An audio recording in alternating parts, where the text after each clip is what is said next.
আপনার অঞ্চলে আছে কিনা ঠিক জানি না, আমরা ছোটো সময় থেকে দেখেছি যে মানুষ যখন কেউ মারা যায় তখন চিন্তা করা হয় যে স্বামী মারা গেলে স্ত্রী কবরের পাশে, স্ত্রী মারা গেলে স্বামীর কবরের পাশে, কিংবা বাবা মারা গেলে এরা মাকে বাবার পাশে, বাবাকে মায়ের পাশে। এই যে একজন আরেকজনের কাছে সহধর্মিণী কিংবা কাছের দাফন করার একটা সিস্টেম বা পদ্ধতি চালু হয়েছে, এর সুবিধা কী বা এর ফজিলতটা কী, বা আদৌ ইসলামের কোনো গুরুত্ব আছে কিনা যদি একটু বলেন। এটা হলো মানুষের একটা আবেগ।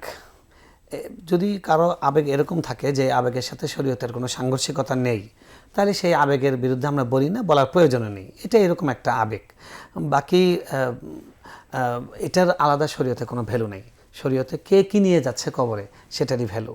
আপনি দেখেন রাসূল সাল্লাল্লাহু আলাইহি ওয়াসাল্লাম বলেছেন যে তোমাদের পক্ষে মানিস্তাতা মিনকুম আন ইয়ামুতা বিল মাদিনা ফালিয়ামুত ফিহা ফাইন্নী উশফিউ লাহু। তোমাদের মধ্যে যাদের পক্ষে সম্ভব মদিনায় মারা যাওয়া, তারা যেন মদিনায় মারা যায়, আমি তাদের জন্য সুপারিশ করবো। সুবহানাল্লাহ। তারপরে বাকিউল গারকাদ, যেটা আমাদের দেশ বলে জান্নাতুল বাকি, আরবরা এটা বলে না, তারা বাকিউল গারকাদ, যেটা রাসূল সাল্লাল্লাহু আলাইহি ওয়াসাল্লাম বলেছেন গারকাদ এই নামটা, তো সেখানে তাদের জন্য তিনি সুপারিশ করবেন, এটা হাদিসে আছে। কিন্তু তারপরে কিন্তু সব আরবের লোকের কবর ওখানে হয় না। হ্যাঁ, আসলে মানুষের সুপারিশ কে পাবে যে ঈমান নিয়ে কবরে যেতে পারবে? ঈমান নিয়ে কবরে যেতে পারা, এটাই হলো একটা মানুষের সফলতা। এটার জন্য আমাদের চেষ্টা করা। এটা নিয়ে যাওয়ার পরে তার লাশই খুঁজে পাওয়া যায়নি। কত সাহাবীকে, কতজনকে আগুনে পুড়ে মারা হয়েছে, কতজনকে পানিতে ডুবিয়ে মেরে ফেলা হয়েছে। কত সাহাবী কামনা করেছেন যে আল্লাহর পথে যুদ্ধ করতে করতে এমনভাবে আমাকে নিহত করা হবে আমার শরীরের অঙ্গই মানুষ খুঁজে পাবে না। কারণ এইটা বডি যেটা আমাদের, এটা একটা খোলস, এটার কোনো ভ্যালু নেই। আমাদের হলো আত্মার উপরে এটার ভালো মন্দ বর্তাবে। আমাদের ইল্লিগিন বা সিজ্জিন আমাদের রুহ যাবে।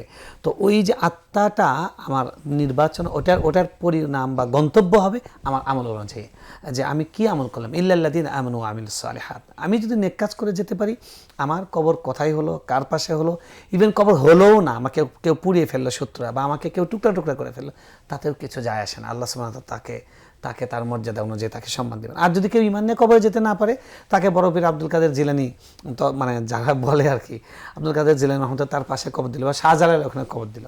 দেখেন বাংলাদেশে একজন বড় নায়ক মারা গেছে, তাকে কবর দিয়েছে শাহজালাল কবর।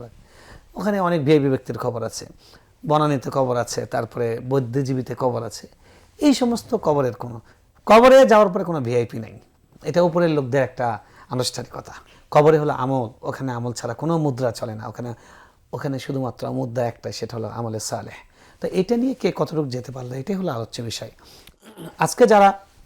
আজকে ধরুন বাংলাদেশে বিভিন্ন সময় শোক পালন হয়, অনেক হাদি মারা গেছেন, কিছুদিন আগে শহীদ হয়েছেন, আমরা তার জন্য শোকার্ত, সারা দেশের মানুষ শোকার্ত।